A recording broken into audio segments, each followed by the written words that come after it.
Good evening, ladies and gentlemen, and thank you for joining me this evening. Canadian Foreign Affairs Minister Mélanie Joly reportedly stated in an interview that Canada has been working on, and I quote, a game plan for the outcome of America's upcoming presidential election. She says Canada has been considering a game plan, those are her words, a game plan for how it would respond to the United States if the United States takes a far-right authoritarian shift after next year's presidential elections.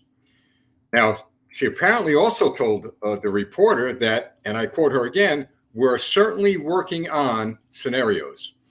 Now, during the same interview, she declared, and I'm going to quote her again, not my words, her words. She declared that the other aspect of the question is more about knowing how we as a democracy, meaning Canada, are able to dwarf the growth of the far right in our country because it's happening in the United States of America and in Europe. Now, Joly has condemned political opposition at home and abroad before, such as when she appeared to blame American conservatives for interfering in Canadian politics by supporting truckers in the Freedom Convoy as they protested against vaccine mandates. Well, we did in the same way support the Chinese in Hong Kong against the Chinese Communist Party at Tiananmen Square in 1989.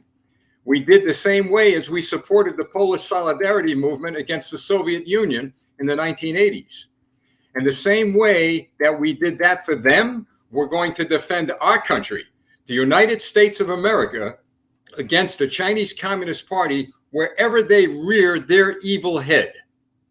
Now, let me give you, Ms. Joly, a little bit of an education about America and perhaps a few other things about people who love freedom and liberty.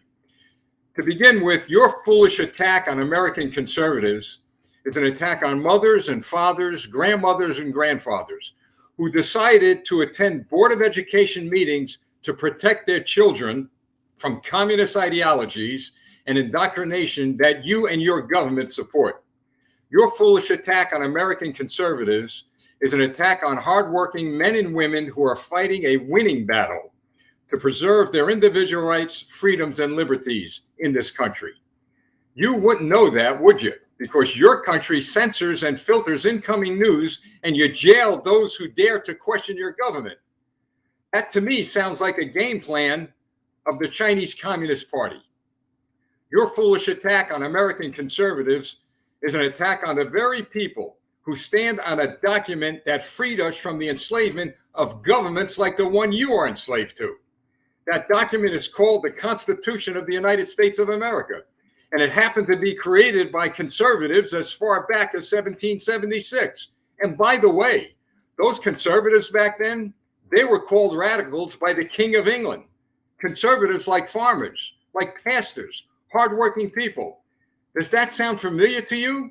Your foolish attack on American conservatives is an attack on the people from all walks of life.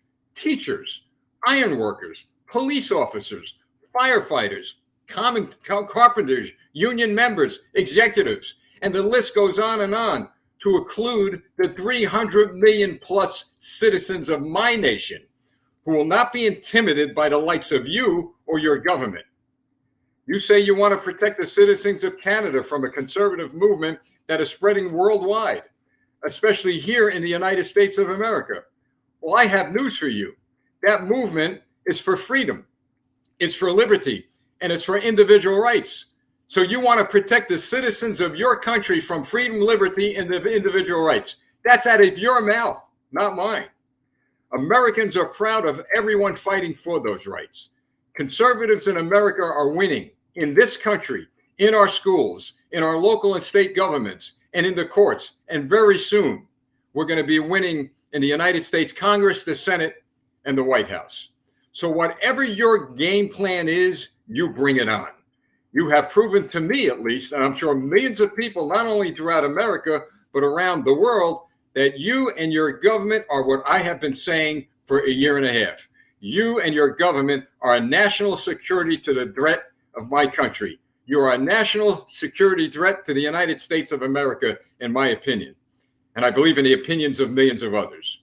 And that is something, know this, that is something our leaders will have to address in due time.